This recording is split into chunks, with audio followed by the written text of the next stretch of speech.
Oh, buddy, you know what I'm feeling? My dude, we lived game to game with the Astros, going from it's totally over to so back, seemingly on a daily basis. We are not doing it again. Do not get ahead of yourself. Fine. Rangers have win into cup.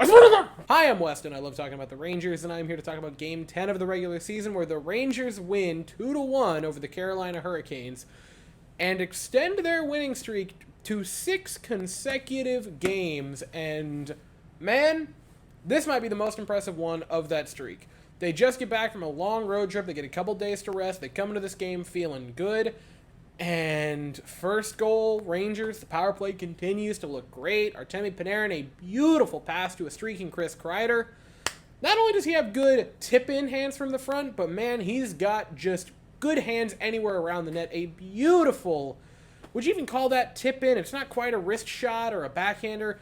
It was just a really nice play from Panarin to Kreider, and the Rangers have a 1-0 lead. Speaking of really nice passes on power play goals, the Canes did not take very long to tie this game back up. Seth Jarvis, a beautiful goal on the power play.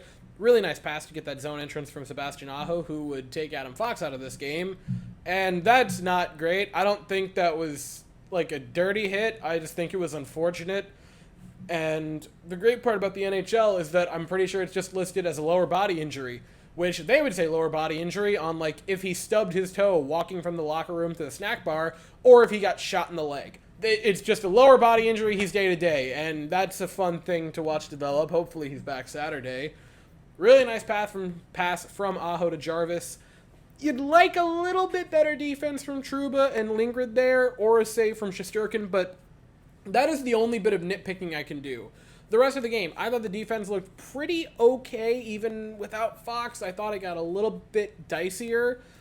Shesterkin was the star of this game. Like, through and through, Shesterkin was unreal in this game, especially the wild third period that he had. But that's not to overlook the second period. Shesterkin was good. The Rangers get outshot 9-4. They also lose Hedel, which isn't good. Doesn't matter. Shesterkin in the third period, even better. 12 for 12. Unreal saves. The doorstep, just a tiny fraction, a millimeter, a molecule of the glove gets on the puck. A beautiful, beautiful save. That was the highlight for me for Shesterkin late in the period. But by God, almost every save he made in the third period seemed high danger or looked just unbelievable. I have not griped too much about Shesterkin because he's been really good. He just hadn't really had any of those games outside of the overtime and third period against the Canucks. I think that was probably the closest game we've had to a Shesterkin takeover up until tonight. This was the Shesterkin takeover game. Unbelievable evening for Shesterkin, going 26-27. And the 27 doesn't tell the justice. Those were a lot of good shots for the Canes, good scoring chances that Shesterkin, just being who we have always known Shesterkin to be, he shined tonight. He was absolutely the first star in my mind. But how did the Rangers get the win? Well, a really, really nice goal from not two players that you would imagine would combine for a ridiculous goal like this. This play starts with Jacob Trouba along the blue line. Nice play to keep it in. Chips it over one Canes defender. Still fighting for it. Chips it over another couple of Canes defenders. Fighting for it now along the goal line over at the wall. Gets the puck free for a second. I thought he was waiting for the puck. No, he had the puck the entire time. He was just waiting. And Will Cooley comes in at the perfect time. A beautiful sauce pass from Jacob Trouba. Unbelievable setup, and Cooley a marvelous finish. And two guys who you would not expect would combine for such a skillful goal. But the Rangers get the 2-1 lead via Jacob Trouba and Will Cooley. And then the rest of the third period basically went, the Rangers try to play keep away, fail, and then Igor Shesterkin bails them out with a ridiculous save. I mean, occasionally you kind of have to play the hits. Overall, I think the Rangers played a pretty okay game of hockey. Shesterkin was marvelous. The defense had its moments where it was solid and had its moments where it allowed some really, really high danger shots for the Carolina Hurricanes. But again, you kind of just have to nitpick the defense. The offense was a mixed bag, but also the power play didn't have Fox, and you could tell they missed Adam Fox with the power play.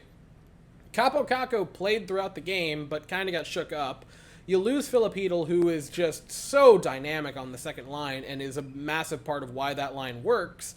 And so, yeah, I can kind of see why the Rangers didn't look offensively brilliant in this game.